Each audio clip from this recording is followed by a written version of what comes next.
Bello sto strumento! Sai quanti anni ha? Ha esattamente 100 anni. 1923 l'anno di costruzione. È infatti un Buescher True Tone prima serie.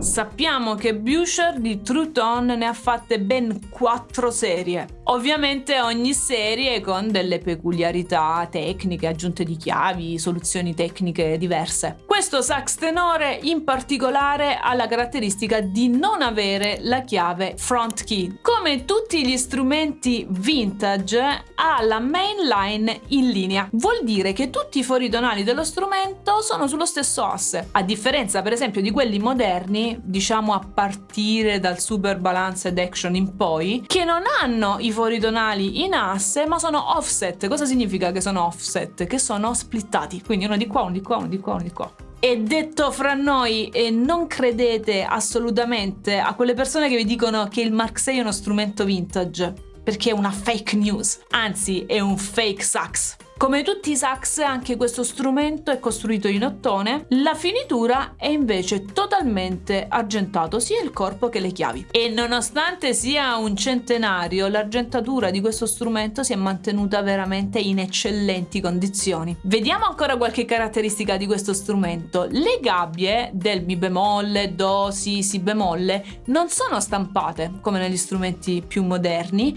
ma sono fatte in questa forma abbastanza artigianale, squadrata, e come puoi vedere il si e il si bemolle non sono allineati come nei sax moderni, ma sono uno di fronte all'altro. In più ha questa particolarissima chiave che non si trova negli altri strumenti. E a che cosa servirà? Alcuni dicono che sia un foro per l'intonazione, però la tesi non funziona tanto, perché se dovesse intonare qualche nota dovrebbe essere aperta per permettere una correzione dell'intonazione, invece è sempre chiusa. Come mai? Alla fine la risposta è molto semplice e anche molto ingegnosa, perché infatti questa chiave serve a fare una posizione facile del trillo re mi bemolle, che teoricamente andrebbe fatta così, che è abbastanza scomodo anche perché la chiave è molto piccola e poco ergonomica. Utilizzando questa chiavetta invece è molto più facile trillare, perché faccio la posizione del re e trillo col dito medio.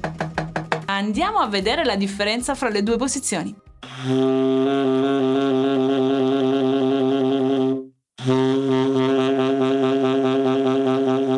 Certo, non è che ti cambia la vita, però è sempre un aiuto in più. Questo strumento è un pozzo di meraviglie, perché oltre ad avere la facilitata per il mi bemolle, ha una chiave facilitata anche per il sol diesis, che sappiamo che quando bisogna trillarlo è sempre un po' scomodo, perché il mignolino della mano sinistra è un dito abbastanza deboluccio. Come si fa quindi a trillare sol diesis? Invece di utilizzare la posizione tradizionale, facciamo quindi la posizione del sol diesis schiacciando la chiave del sol diesis e poi andiamo a trillare con la chiave facilitata.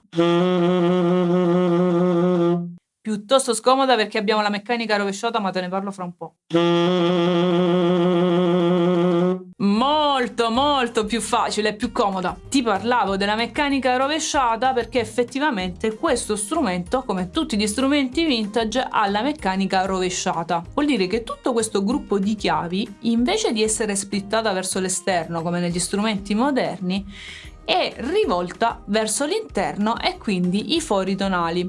Questo diciamo che a livello tecnico quando si suona non è che sia il massimo della comodità. Un'altra particolarità di questo strumento è che la leva del sol diesis non è allungata come in tanti altri strumenti, ma ha una forma arrotondata. Ed è tipico questo in molti strumenti della Buescher. Questo strumento ha avuto un trattamento di overhaul completa fatta da Claudio Rigliano. Quando questo strumento è arrivato nel suo laboratorio, qualcuno aveva tolto la chiave tonda del sol diesis e aveva messo una chiave lunga. In accordo con il proprietario, che ci teneva ad avere uno strumento originale senza modifiche, Claudio ha provveduto a ricostruire completamente questa chiave al tornio, inserendo oltretutto all'interno della chiave una madreperla proprio di quel periodo. Insomma, questo strumento è stato riportato completamente a nuovo, con una overhaul completa, come dicevo prima, è stato completamente risistemato, alcuni colpi che c'erano sul fusto, ha sistemato le chiavi, ha spessorato, ha cambiato le molle, insomma è uno strumento che è veramente pari al nuovo. Fra l'altro la meccanica è anche molto fluida, cosa che negli strumenti così antichi non accade spesso. Ma ciancio a tutte le bande e andiamo a provarlo. Ricordo che tutte le mie recensioni hanno audio originale flat. Cosa significa? Che l'audio non viene né compresso, né equalizzato, né riverberato, perché nel bene e nel male bisogna sentire lo strumento in maniera genuina.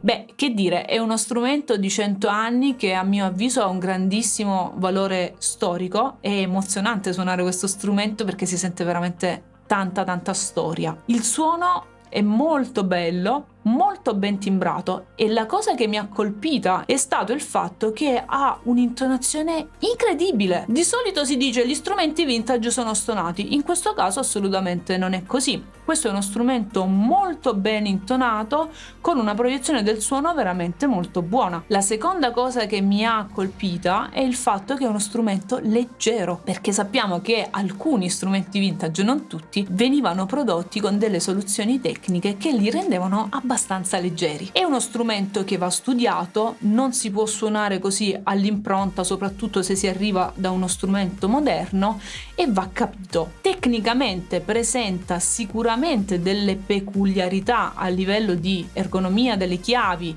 e di comodità generale nell'esecuzione, ma nulla che non si possa superare con delle buone sessioni di studio. Se qualcuno di voi è interessato, ricordo che questo strumento è in vendita. Se vi interessa potete contattare Claudio Rigliano via telefono, lascio tutte le indicazioni nella descrizione di questo video. Da me e dal Truth On è tutto, e io vi do appuntamento alla prossima recensione. Ciao ciao!